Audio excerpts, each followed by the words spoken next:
Bismillahirrahmanirrahim. Assalamualaikum warahmatullahi wabarakatuh. Baiklah, untuk materi kita selanjutnya yaitunya tentang ijtihad. Dalam materi ini kita akan membahas pertama pengertian ijtihad, kemudian dasar hukum, objek atau sasaran dari ijtihad, kemudian syarat-syarat mujtahid, dan yang kelima tingkat mujtahid dan pembagian ijtihad.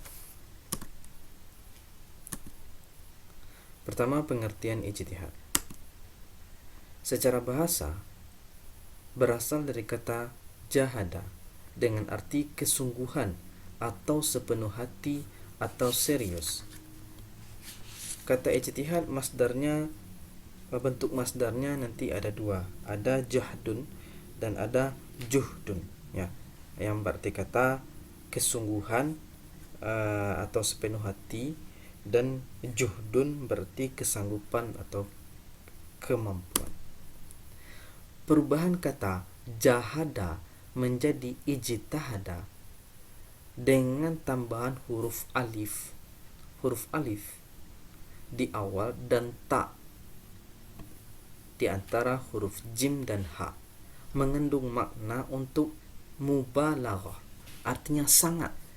Jadi kalau dikaitkan dengan pada arti secara bahasa, maka akan berarti kesungguhan yang sangat. Ijtihad itu merupakan suatu kesungguhan yang sangat, gitu ya.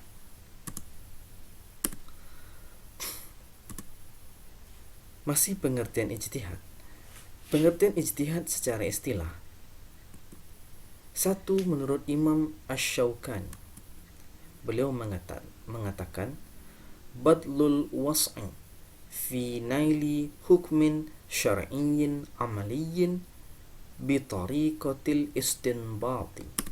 Artinya mengerahkan kemampuan dalam memperoleh hukum syar'i yang bersifat amali melalui cara istinbat. Jadi yang perlu digarisbawahi adalah badlul was'i, mengerahkan kemampuan, ya, mengerahkan segala kemampuan dalam memperoleh hukum syar'i, ya. Jadi pengerahan kemampuan dalam memperoleh hukum syar'i yang bersifat amali melalui cara istinbat. Kemudian Ibnu Subki, beliau mengatakan istifraghul faqihil wus'a li tahsili zanni bihukmi syar'i. Artinya pengerahan kemampuan seorang faqih untuk menghasilkan dugaan kuat tentang hukum syar'i. Artinya di sini seorang yang dikerjakan oleh seorang faqih adalah pengerahan seluruh kemampuannya. Seorang faqih adalah orang yang faham, ya, yang faham terhadap fikih untuk menghasilkan dugaan yang kuat. Zanni ini seperti yang sudah kita bahas di awal.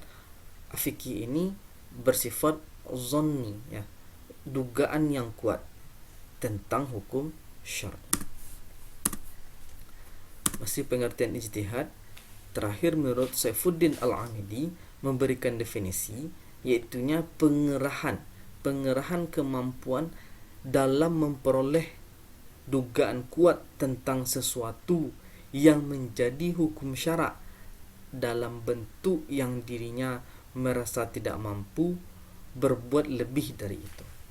Artinya menurut Al-Amidi, pengerahan kemampuan untuk memperoleh zon tadi, masih zon itu dugaan kuat tentang sesuatu hukum syara', ya, dalam bentuk dirinya merasa tidak mampu lagi berbuat selain dari yang itu. Jadi sudah dikerahkan seluruh kemampuannya untuk mendapatkan hukum syara'. Jadi sudah seluruh kemampuannya sudah diberikan, gitu ya.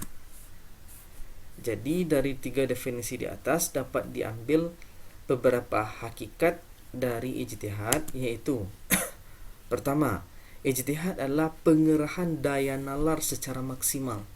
Jadi kalau seseorang melakukan suatu ijtihad, dia mengerahkan seluruh daya nalarnya itu secara maksimal. Kedua, usaha ijtihad dilakukan oleh orang yang telah mencapai derajat tertentu di bidang keilmuan yang disebut faqih. Jadi khususnya kalau seandainya dia berijtihad di bidang uh, fikih, maka dia sudah banyak mengetahui dan menguasai ilmu-ilmu fikih. Ataupun kalau dia misalnya berijtihad tentang ilmu-ilmu kontemporer, bidang kedokteran misalnya, maka orang tersebut sudah mencapai derajat keilmuan yang tinggi di bidang ilmu kedokteran tersebut. Yang ketiga, produk atau yang diperoleh dari usaha ijtihad itu adalah dugaan yang kuat tentang hukum syara yang bersifat amaliyah. Jadi kalau dikatakan tadi dia dugaan zon, jadi berarti masih bisa ada peluang baru untuk melakukan ijtihad yang baru. Dia hanya bersifat zon yang kuat, dugaan yang kuat, yang bersifat dugaan kuat tentang hukum syara yang bersifat amaliyah.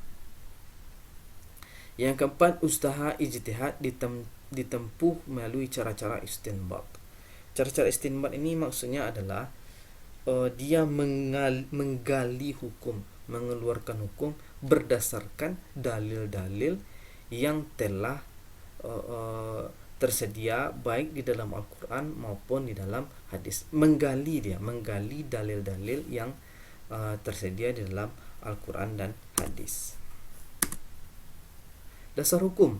Apa dasar hukum dari ijtihad?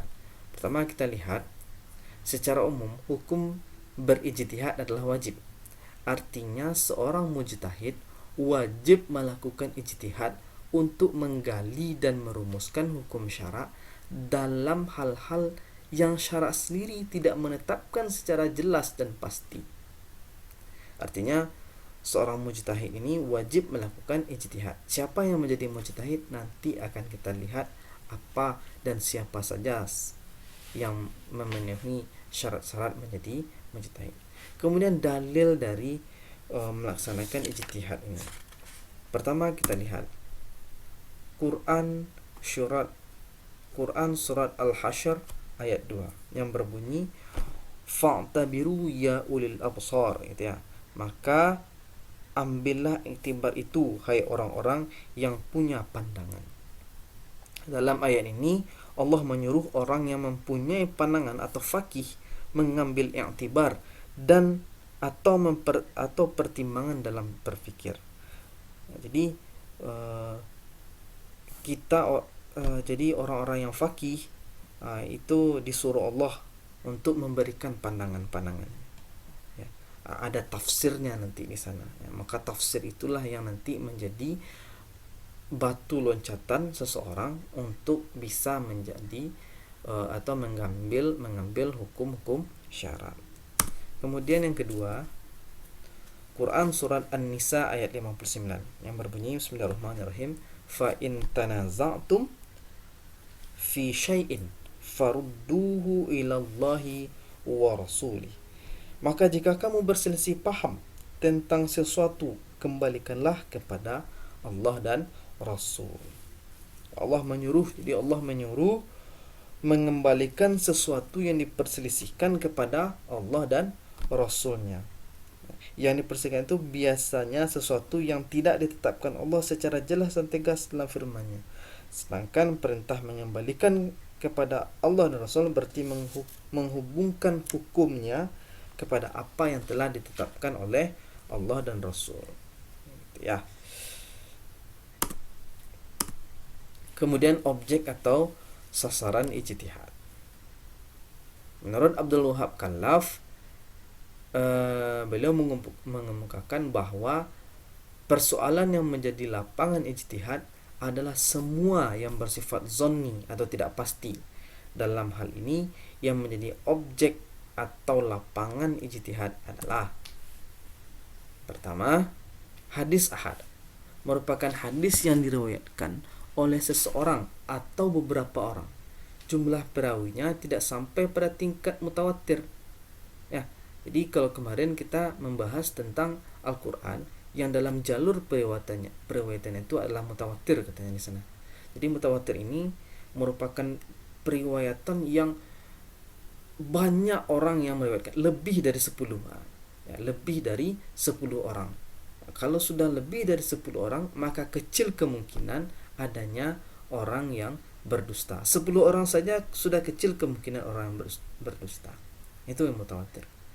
Meskipun hadis ini juga berasal dari Nabi, tapi hanya sampai pada tingkat dugaan kuat atau zon. Bisa saja hadis itu palsu.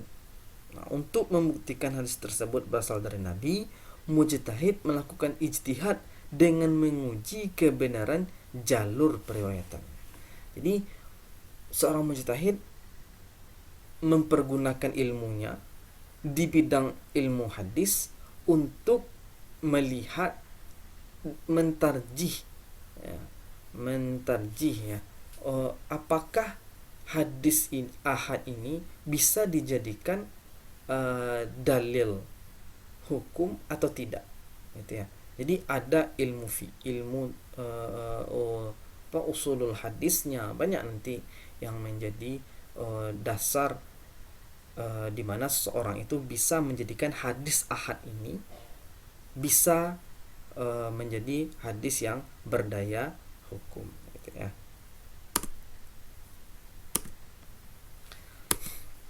Kemudian objek ijtihad kedua, redaksi ayat Al-Quran atau hadis yang mengandung pengertian zonni, sehingga mungkin saja mempunyai pengertian lain selain yang cepat diketahui ketika mendengar ayat bunyi redaksi ayat itu. Ketika mendengar bunyi redaksi ayat itu, contohnya begini, wala takul lahuma uffin, ya. Maka di sana dikatakan janganlah kamu berkata kalau kita ada yang mengatakan berkata cis, gitu ya. Maka redaksi ayat itu cuma mengatakan cis, gitu ya. Nah, di sana nanti ada timbul penafsiran di mana seorang ulama tafsir mengatakan bukan saja cis, gitu ya, tetapi menendang, memukul ayah dan ibu, maka itu juga perbuatan yang diharamkan.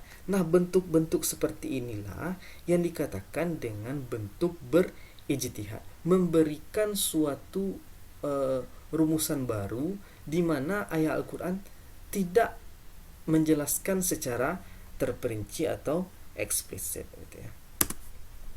Kemudian yang ketiga, semua persoalan yang tidak ada ketentuan hukumnya dalam Al-Quran dan Sunnah.